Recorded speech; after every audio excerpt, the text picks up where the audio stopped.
Salam alaikum. Les pathologies de la caillette et les syndromes oppressifs.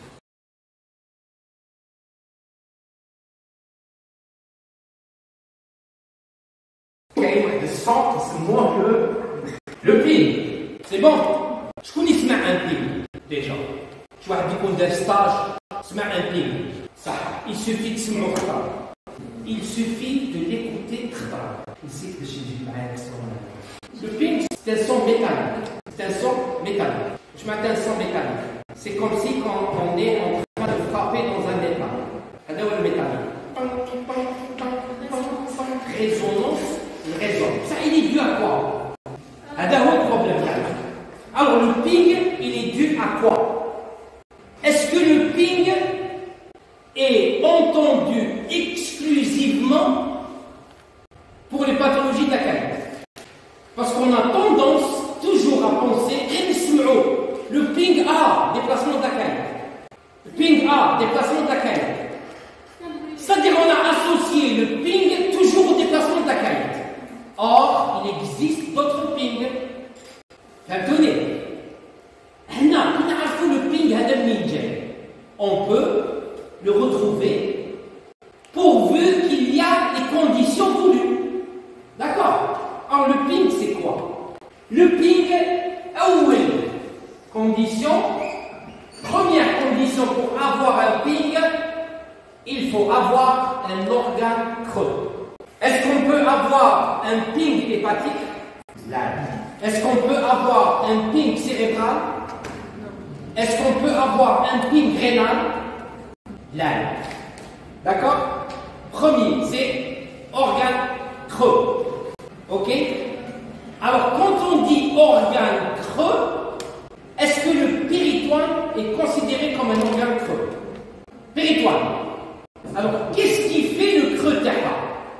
C'est qu'elle est constituée par deux feuillets. Le feuillet pariétal et le feuillet viscéral. Entre les deux, il y a un vide. Il suffit que deuxième condition et troisième condition écono pour qu'on entende un ping abdominal, un ping péritonal. Tenez. D'accord? Donc il est toujours à l'esprit que le ping peut toucher aussi le péritoine. Maintenant, ça, c'est la première condition. Donc, organe creux, on a zéro entre parenthèses, zéro péritoine. Maintenant, c'est bon? Deuxième condition, la distension. Très bien. Tout organe creux distendu. Distension. Distension. Est-ce que le péritoine peut se distendre? Oui. C'est l'écartement entre le feuillet pariétal et le feuillet viscéral. C'est l'augmentation du vide péritonial. C'est ce qu'on appelle le vide péritonial. C'est bon? Distension. Laser. Troisième condition. Présence de gaz. Troisième condition, présence de gaz. Quatrième et dernière condition, présence de liquide. Présence de liquide. En vérité, le ping, c'est la sonorité de l'interface entre liquide et gaz. Sous forme de métal. Il résulte de quoi?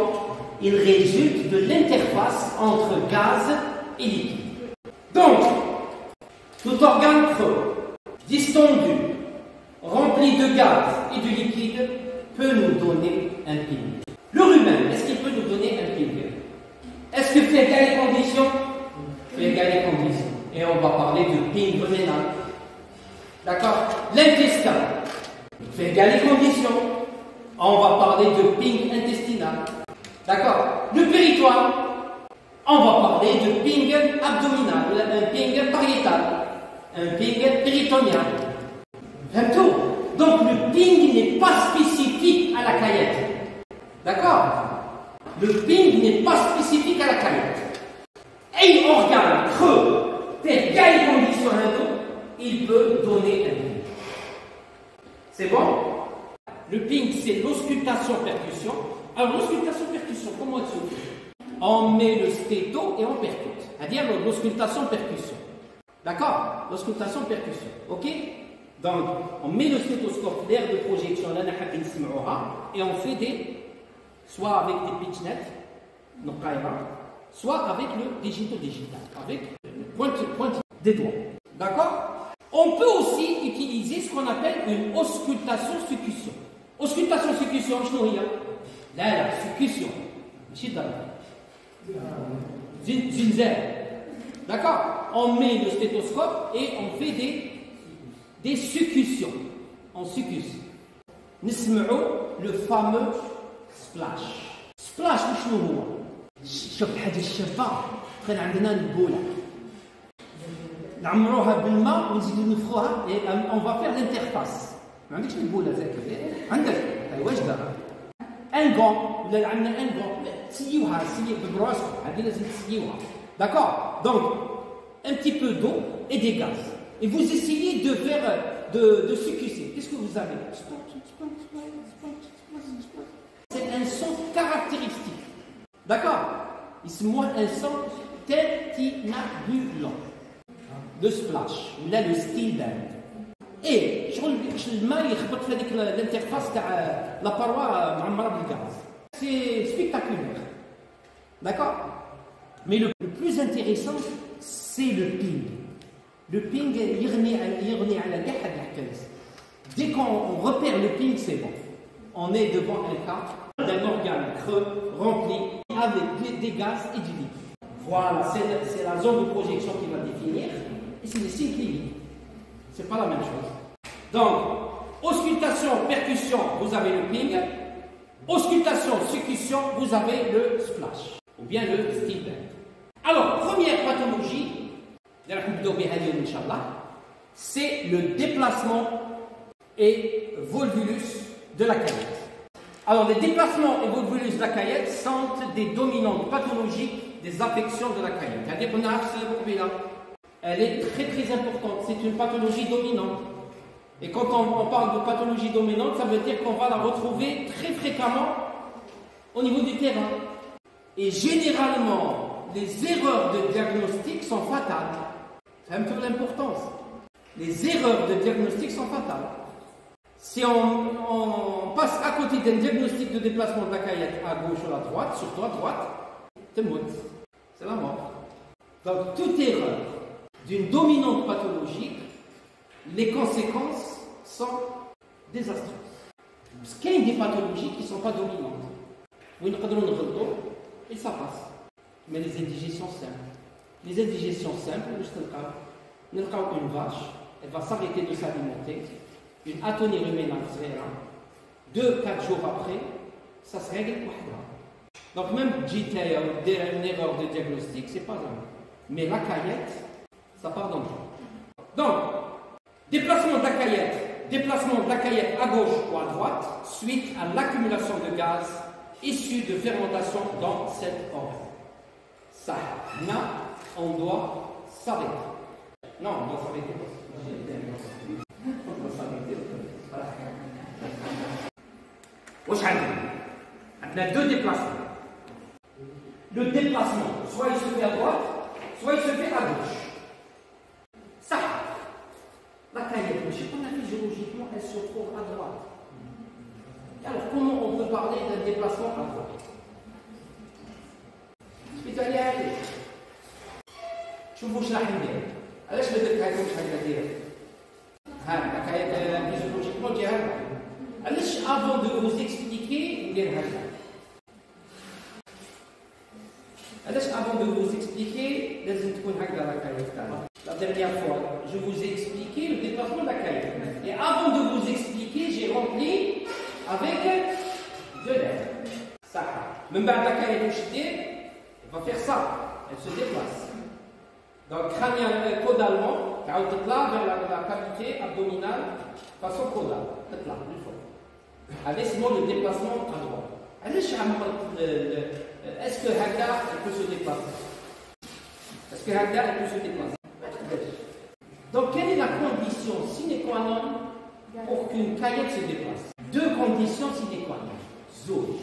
qu'elle soit à droite ou à gauche. La première condition, c'est l'atonie. Tant qu'il y a des contractions au niveau de la caillette, elle ne peut jamais se déplacer. Il faut qu'elle s'arrête. On ne peut jamais avoir un déplacement de la caillette si la caillette est en fonction, en contraction. Contractant, car elle ne peut pas se déplacer. Donc, première condition, c'est l'atonie. Les contractions, deuxième condition, la deuxième condition, elle découle de la première. C'est la distension par des gaz. D'accord? Donc, dans un premier temps, elle va subir une atonie, elle va s'arrêter. Quand elle va s'arrêter, elle va se distendre, elle va se remplir de gaz. Il y a réellement du liquide à l'intérieur. D'accord? C'est ce qui va donner l'interface liquide-gaz. L'interface liquide-gaz. Et c'est pour cette raison que, à chaque fois que je vais m'expliquer le déplacement de la caillette, qu'est-ce que je fais? Je la remplis avec des gaz. C'est atonie, une caillette atone remplie de gaz. Donc ce sont les deux conditions. S'il n'y a pas ces deux conditions, on ne parle jamais de déplacement de la caillette à droite.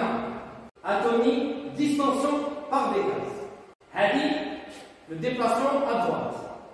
Le déplacement à gauche, on a une troisième condition, donc kif, premièrement, atonie, deuxièmement, distension par les gaz. On a une troisième condition quand il s'agit de déplacement à gauche. Où est-ce qu'il y a? Là, contraire. Très bien. On a vacuité du rumen. Je vais m'expliquer. La vacuité du rumen est une condition pour que la caillette se déplace à gauche. La physiologie, c'est la paroi ventrale, paroi abdominale ventrale. C'est la queue, c'est la mamelle, c'est la tête. Donc la globule, il y a des CSTH au-delà de 5. Ok? La paroi abdominale droite. Où est-ce qu'elle est? Elle est la caillette. Mais où est-ce qu'elle est? Quel est le réseau rumen?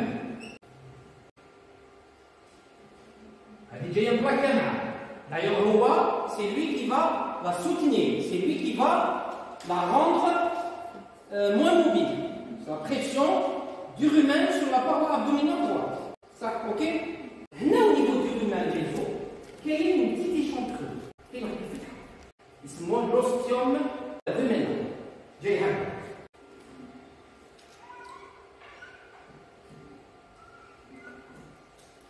Ok? Remarquez bien. Tant que le rumen est rempli, qu'est-ce qu'il va faire?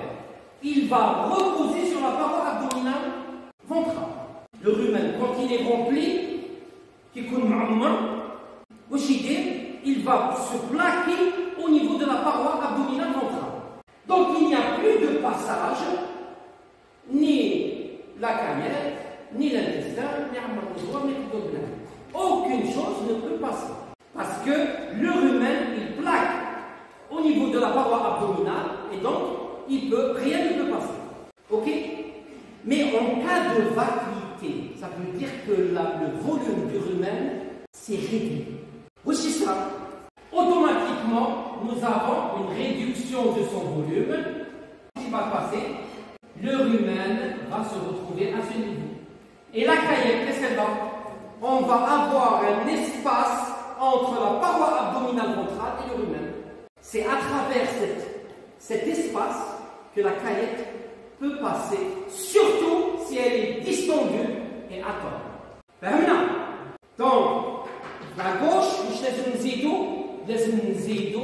la vacuité du rumen. Donc, trois conditions. À gauche, atonie de la caillette, distension de la caillette, vacuité du rumen. À droite, c'est distension et atomique. C'est simple. Rumen, il faut chien, bien.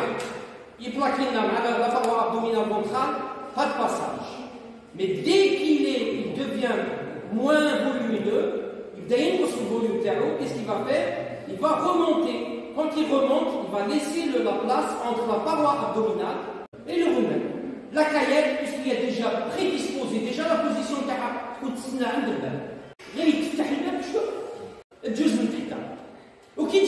qu'est-ce qu'elle va faire? Elle va continuer sa distension.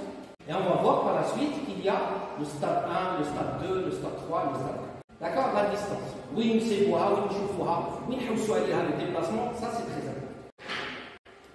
Ok? C'est pour le déplacement. Donc, pour avoir un déplacement de caillette, 2 conditions à droite, 3 conditions à gauche.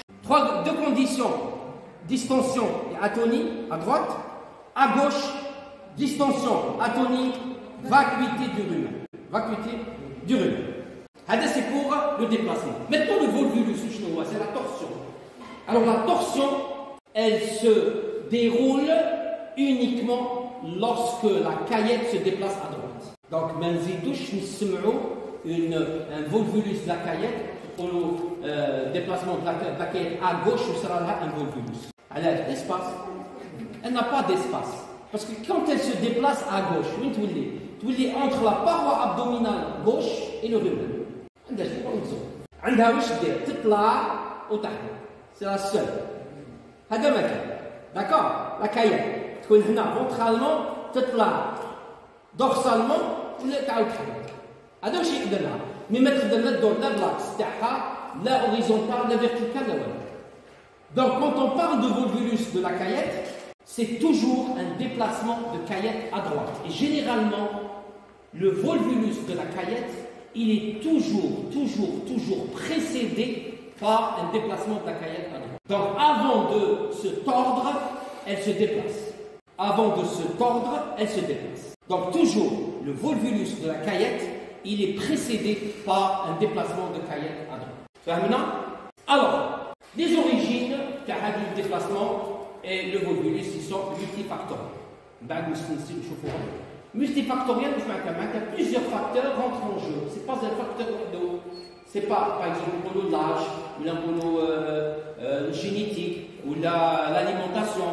C'est tout ça, c'est multifactoriel. Plusieurs facteurs qui rendent la caillette atone distendue par les gaz et elle est prédisposée à se déplacer, soit à gauche, soit à droite. D'accord? Donc, l'origine, il est multifactoriel. À gauche, elle représente 80% de la pathologie de la caillette. Donc, nous avons sur 100 cas, 80, c'est des déplacements à gauche. 20, c'est des déplacements à droite. Et d'après vous, qu'est-ce qui est plus dangereux? Est-ce que c'est la gauche ou la droite? J'étais avec l'information. Alors, pourquoi? Elle est souvent suivie par un volvulus. Le volvulus, mais tous les cas, le déplacement de la caillette à droite qui évolue vers le volvulus. Ça m'a jamais expliqué.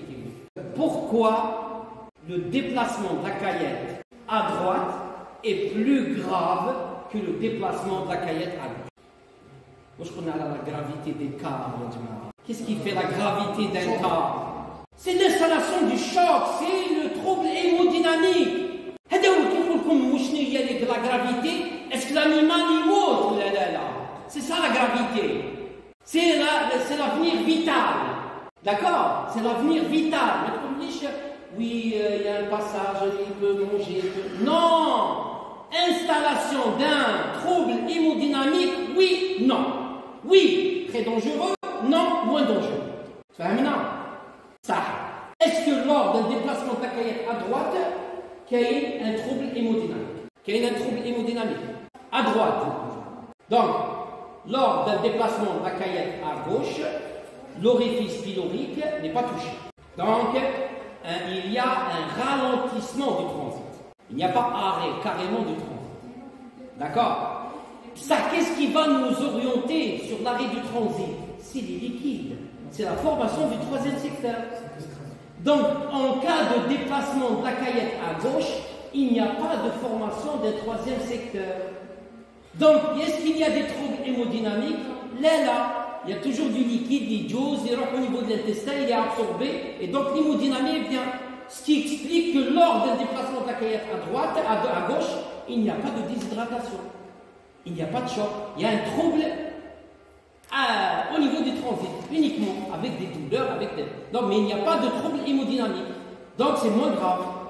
Or, le déplacement de la caillette à droite, il est suivi par quoi? Par l'écrasement du pylore. Et l'écrasement du pylore, qu'est-ce qu'il va faire? Il va donner un syndrome de Flund postérieur, avec hypochlorémie, alcalose et formation du troisième secteur au niveau de la caillette. Hadi nahika ala anno le déplacement de la caillette à droite, il évolue rapidement vers la torsion. Donc, nzidou la torsion. D'accord? La torsion, qu'il y a une pédicule vasculaire qui va se tordre. Et donc le sang ne retournera jamais dans la circulation générale, ce qui va aggraver l'hémodynamique. C'est pour cette raison qu'on dit toujours le déplacement de la caillette à droite, il est plus dangereux que le déplacement de la caillette à gauche. C'est à cause de quoi? Du trouble hémodynamique. La gauche, la droite, initialement, et il est aggravé par la torsion. Il est aggravé par la torsion. Ou là, le volus. D'accord? Torsion et volus. Donc, alhamdoulilah, les cas les plus fréquents, ce sont les cas de déplacement à gauche, dans 80%.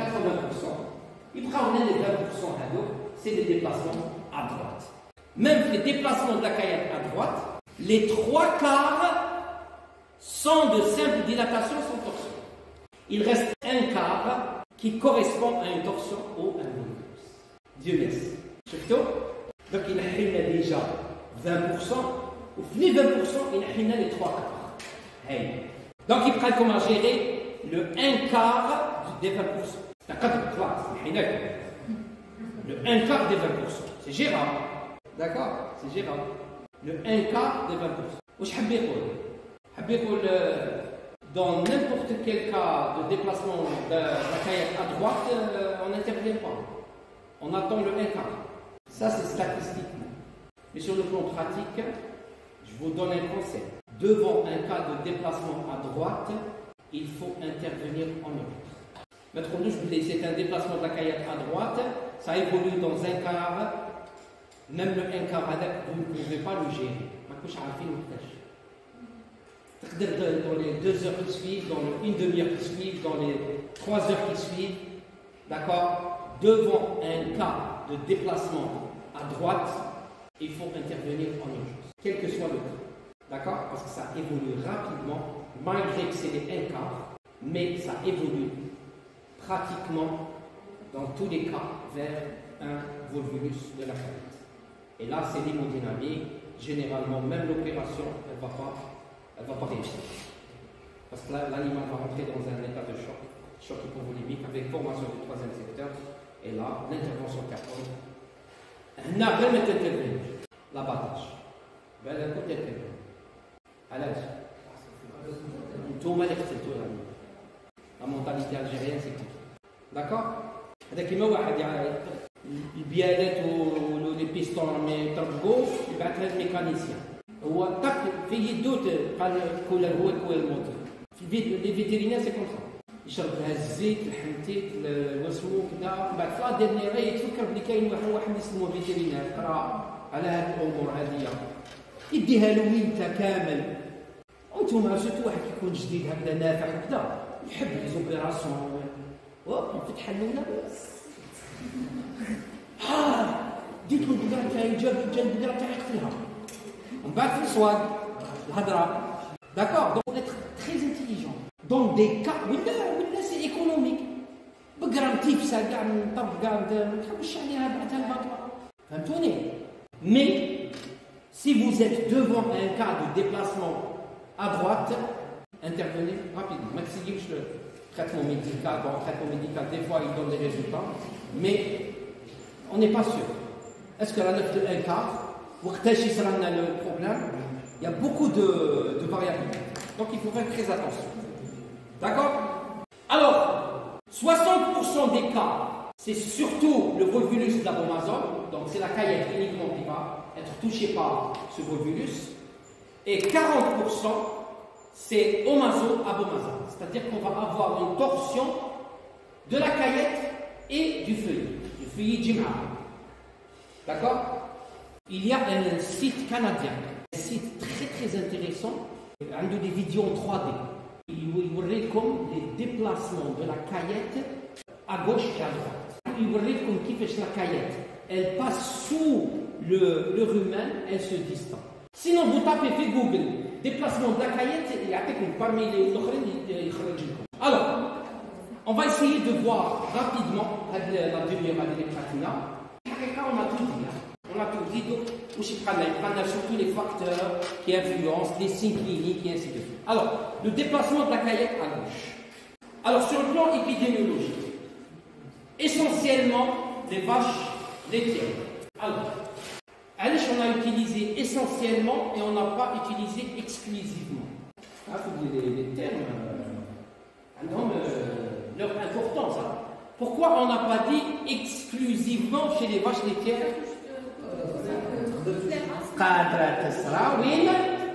Oui, un des torions d'engraissement. Et on a vu des cas de déplacement de la caillette chez les torions d'engraissement. Ça. Chez les petits ruminants, chez les petits ruminants, je n'ai jamais rencontré un déplacement de la caillette. Et ça ne peut pas se faire parce que l'abdomen serait. Même les vaches. Je connais les vaches qui vont être sujettes au déplacement de la caillette. Les qu'on ont l'abdomen, c'est les Holstein, les primes Holstein essentiels. Mais là, j'attire votre attention. Toujours qu'il y a une haja اللي صارت بكري كوم توجور مش عارف العلوم تتطور شفت على syndrome de Flood كيفاش كنا comment on le voyait c'était une atteinte nerveuse et ainsi de suite. Le déplacement de la caillette, on parlait toujours de vaches laitières et on avait évoqué une théorie mécanique. T'as le déplacement de la caillette. Dit sûrement سمعتوا بها قالوا لكم بالك في السيميولوجي ولا يقول لك كيفاش la caillette se déplace. واش قال لك؟ قال لك la théorie mécanique. Au cours de la gestation, le fœtus, il est à droite. Qu'est-ce qu'il va faire? Il va pousser la caillette, il forcera, يحشرها ما بين le rumen et la paroi abdominale. Entendez, le fœtus, quand il se développe, il y a la paroi abdominale droite. Et donc il va comprimer la caillette, il va la pousser vers la paroi abdominale, entre la paroi abdominale et le rumen. Juste après le velage, l'utérus, il reprend sa taille, il reprend sa position. Et il va laisser un vide, un sous-vide. Tout le vide, c'est un vide aspirant. C'est un vide aspirant. D'accord? Donc, quand la caillette, il a repris sa position, il a créé un vide. Ce vide, il est aspirant. Il a aspiré la caillette vers la gauche.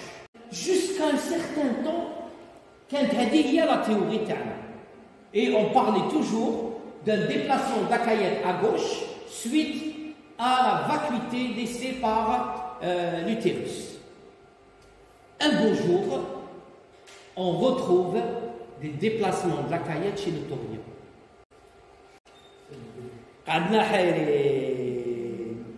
Est-ce que la théorie mécanique peut jouer un rôle chez le taurillon? Un de l'utérus? Un de vacuité? Qu'est-ce qui a provoqué le déplacement de la caillette chez les taurillons?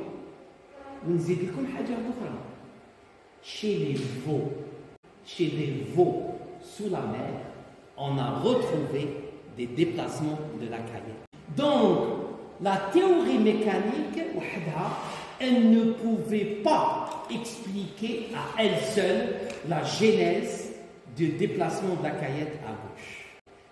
Une autre mécanique, une autre théorie, اسميناها la théorie biochimique. La théorie biochimique, suite à des problèmes d'acidose, surtout l'acidose subaiguë, l'ARSA, il y a une hyperacidité et la présence d'AGV au niveau de la caillette. La présence d'AGV au niveau de la caillette, elle va inhiber sa motricité. Première condition. Si la caillette est atteinte, qu'est-ce qu'elle va? Elle va se distendre. Est-ce que ces conditions se retrouvent chez le taurillon d'engraissement? Oui. Est-ce que ça existe chez le veau? Oui. Donc c'est la théorie la plus probable qui peut expliquer le déplacement de la caillette à gauche. Les rappels physiologiques tu trouves que les 30% des AGV, une quantité supérieure à 30% des AGV va inhiber les phénomènes moteurs primaires et secondaires. Je fais tailler. Voilà. Donc l'acidité, elle inhibe la motricité de la caillette. C'est ce qu'on appelle la théorie biochimique. Elle peut expliquer les taurillons d'engraissement et les veaux, surtout les veaux de sévrage. Une mauvaise transition avec le sévrage et l'après-sévrage. D'accord? Ça. Donc, c'est pour cette raison qu'on dit essentiellement chez les vaches laitières. Elle est plus rencontrée chez les vaches laitières que chez les taurillons d'engraissement. Mais elle peut exister chez les taurillons d'engraissement. Donc, il faut faire très attention. Donc, on nage exclusivement chez la vache laitière. D'accord. Alors, elle est rencontrée 2 fois plus élevée pour des vaches taries aux pâtures que 3 fois plus élevée pour une conduite hors sol.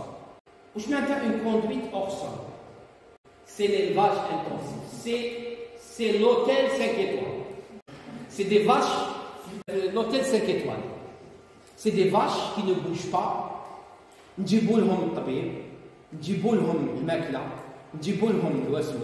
On leur crée une aire d'exercice, mais ils ne sortent jamais. C'est ça le hors-sol. C'est l'élevage intensif. D'accord? C'est l'élevage intensif. Mais hors-sol. Hors-sol. C'est le hors-sol. D'accord? Donc, qu'est-ce qu'on a remarqué? On a remarqué que les déplacements de la caillette sont plus fréquents chez les animaux. Ouais. Hors-sol. Je m'appelle hors-sol. Intensif. Je m'appelle intensif. Mais les خرجوش au pâturage. Ils n'ont pas de pâturage. كاين تراكتورات يحشوهم ونجيبوهم وما قاعدين. D'accord? C'est les élevages industriels. هذو اسمهم les élevages industriels. D'accord? Mais ils ne sont pas mais pâturage. Ils ne font pas d'exercice. Ils ne marchent pas. قاعدين يجيبوا لهم الماكله ياكلوا يدخلوا يتحلبوا يعاودوا يخرجوا يجيبوا لهم الماكله et ainsi de suite. D'accord? C'est ça l'élevage hors sol. Et on a retrouvé que les pathologies de déplacement de la caillette sont plus fréquentes chez cette catégorie de vaches. Cette catégorie de vaches. Pourquoi? C'est des élevages intensifs. C'est des élevages industriels. On force quoi? On force la production. Et pour forcer la production, il faut qu'on leur donne une alimentation hyperénergétique. Et l'hyperénergétique, qu'est-ce qu'elle va donner? Elle va donner de l'ARSA. Elle va donner de l'ARSA. Donc on va retrouver de l'ARSA plus fréquemment chez les hors-sols que chez les animaux en pâture. D'accord? Et l'ARSA, qu'est-ce qu'elle va faire? Trop d'acidité au niveau de la caillette. Trop d'acidité au niveau de la caillette, atonie de la caillette, déplacement de la caillette. Ça n'a aucune relation avec le déplacement. Non, parce que ça n'a aucune relation. C'est en relation avec le régime alimentaire. Généralement, le hors-sol, c'est des vaches, à l'extrême. On veut les pomper grâce à leur production laitière. Pour les pomper, qu'est-ce qu'on doit faire? On doit leur donner une alimentation très riche en énergie, très riche en protéines, est moins riche en fibres. Je me demande les rumeurs. Mais ce qu'on appelle l'acidose, on a dit ça va venir, la prochaine vidéo, Inch'Allah, ça va là, ça. Parce que peut-être déjà une vidéo sur l'acidose, la lave. Donc l'acidose ruménale. On a l'acidose lactique aiguë du rumen, des lave. D'accord? On a l'acidose ruménale sub-aiguë. Lesquelles sont appelées l'acidose ruménale chronique. Hadis minaf ARCA. ARCA. En anglais, c'est SARA. Subacute ruminal acidosis. Hadi, quel est le facteur incriminé? C'est l'acide lactique. Et c'est lui qui va donner qu'à la panoplie, à l'appel d'eau, déshydratation, et ainsi de suite. Non. Là, c'est les AGV. Le trouble, il est caractérisé par quoi? Par une prolongation du pH ruménal dans ses valeurs inférieures. Les valeurs de pH ruménal, il est combien? 6, 5, 5, 5. C'est-à-dire, il y a la variation pendant la journée. D'accord? 6, 5 quand le pH est tamponné, 5, 5 quand le pH grâce à quoi? Grâce à la production d'AGV, qui est un peu concentrée une vache. Elle va produire plus d'acide. D'accord? Donc il va redescendre vers le 5,5. Mais il doit revenir vers le 6,5 dans 2 heures de temps. Au-delà de 2 heures, on parle d'acide. Et c'est là le problème de l'acidose subaiguë. L'acidose subaiguë, il n'y a pas de cas spectaculaire. Ce qui m'a la lave. La lave, c'est quoi? C'est une vache. C'est le sac glucide hautement fermenté ici. Elle prend dans une forme aiguë. Elle dit non, c'est tout le cheptel. Généralement, c'est des erreurs de calcul dans la ration. D'accord? Donc, qu'est-ce qu'il va y avoir? Le 5,5 va durer dans le temps. Et dès qu'il dure dans le temps, il y a des perturbations subaiguës qui vont s'installer. C'est ce qu'on appelle l'ARSA ou la subaiguë. Parmi les conséquences de l'ARSA, nous avons les déplacements de la caillette. Donc, quand vous rentrez dans un élevage où il y a la fréquence des déplacements de la caillette, pensez-y à l'ARSA. Donc, une influence de l'alimentation est très très importante à ce niveau. Donc, l'influence de l'alimentation, c'est parmi les facteurs les plus importants dans le déclenchement du déplacement de la caillette. Généralement, ce sont des erreurs de l'alimentation. Donc, quel est le portrait type Quel est le portrait type d'une vache à caillette? C'est une vache Prim Holstein. Allez, Prim Holstein. Prim Holstein, c'est le type longiligne. Oui, là. On a l'abdomen il prend les 3 quarts de sa taille. Les Prim Holstein, ils ont été sélectionnés génétiquement, l'abdomen donc ils ont plus d'espace. Le rumen il est très développé. Ils produisent bzaf. C'est la production. Donc la Prim Holstein, c'est la Mercedes des vaches laitières. D'accord? Mercedes, لازم l'entretien. L'entretien باش يكون ماشي بلي ميكانيسيان تاعنا. هذا هو اللي صرا لا بريم هولشتاين كي جات للجزائر. حطوها الفوق قال لها راك في الجزائر. ما كانش عارفه هي مسكين. دخلت عند البومي الفور. بدات تاكل في الخبز. وبدا يخمم لي الفور اسكو الكونسونطري يدخل دون لاليمونطاسيون دو لا فاش.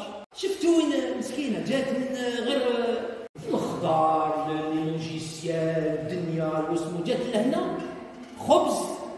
وانا ماناش عارفين اسكو لو كونسونطري داخل في الاليمونطاسيون. اسمع نعلفها ولا ما نعلفهاش؟ الوغ سيت اسبري ما قدروش. ومن بعد شنو؟ الشطان هذيك عيانه ما تزيدوش تهضروا لنا عليها. شنو قال لك كيما قال لك فيها ديفو المرسيدس فيها ديفو. سي لا ميم شوز. قال لك لا الشطان هذيك خلونا جيبوا لنا غير الموبيليا وجيبوا لنا غير واسمو الشطان ما تزيدوش تحكي لنا عليها ما تلاويش. لكن ثاني ما تلاويش ماشي هي. اي طونك ليسبري مازال هكذا on ira pas loin. والله نقعدوا توجور نديروا لاشين على الساشين نحن. هذه politique. D'accord. J'ai vu des élevages de Holstein et autres. علاش ما قدروش ça n'a pas suivi. Il faut une instruction, une formation تاع les éleveurs هذو تاعنا. لازم انفورماسيون، ما نخافوش علاه. كاين جا يقول لك لا لا تفورميه ويولي مهرب ومن بعد يولي يداوي وحده. شنو هاد الحكايه هادي يداوي وحده؟ الفاش تاع 500 البقره اللي يداوي وحده باش يداوي وحده، ما تداويش انت صافا تولي تخدم بالكوستي. علاش لاصقين توجور في لا بيكور تشكولو اللي يعرف يدير تشك هذاك هو الطبيب. سي فو. سي كومون جيري اون اكسبلوطاسيون. بحال اللي كنت تبين التخمام تاعك، ماشي لانجيكسيون اسكو تندار لنا ولا منا ولا نديروها في الوسم ولا واش هذا الميديكامون نستعملوا هذا ولا هذا. يا ودي سي با سا. C'est pas ça. C'est pas ça le plus important. Le plus important, c'est la gestion d'une exploitation. Comment détecter les pathologies de groupe, comment régler, remédier à des problèmes. هذا هو le vrai vétérinaire. باش لازم الخدمه تاعو. انت عندنا ناس في تشكل يعرف يدير ما يعرفش يدير. D'accord. Donc, la Primolstein علاش؟ parce que génétiquement elle est prédisposée. Pourquoi? Parce que elle a un abdomen ample, un abdomen très creusé. Et donc, haute productrice, علاش haute productrice؟ علاش la haute production؟ Haute production veut dire تفهمهم بزاف énergétiquement c'est l'acidité, la tonique, et ainsi de suite. D'accord? Donc vous n'allez jamais retrouver un déplacement de la caillette chez une race locale. D'accord? لازم تكون une haute productrice. Ok? En début de lactation. علاش en début de lactation؟ L'augmentation de l'appétit, elle ne s'effectue pas en début de lactation. Et début de lactation, c'est en postpartum. Quel est l'appétit à la vache? À 100. Moitié de la production laitière. C'est l'approche du pic. À l'approche du pic. Et elle devient maximale, oui, elle devient maximale. Oui, le bilan énergétique devient positif.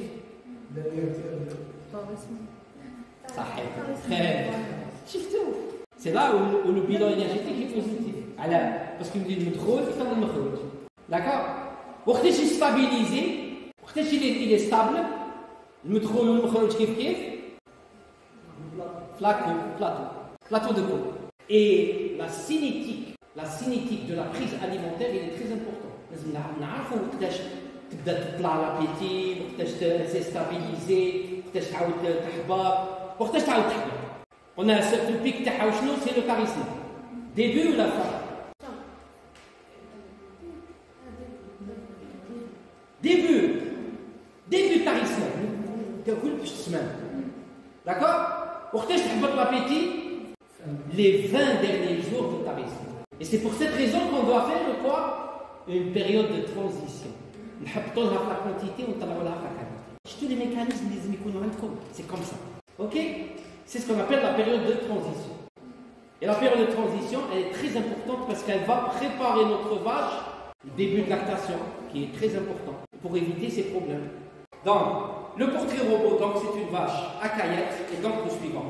Une vache Primolstein, haute productrice en début de lactation.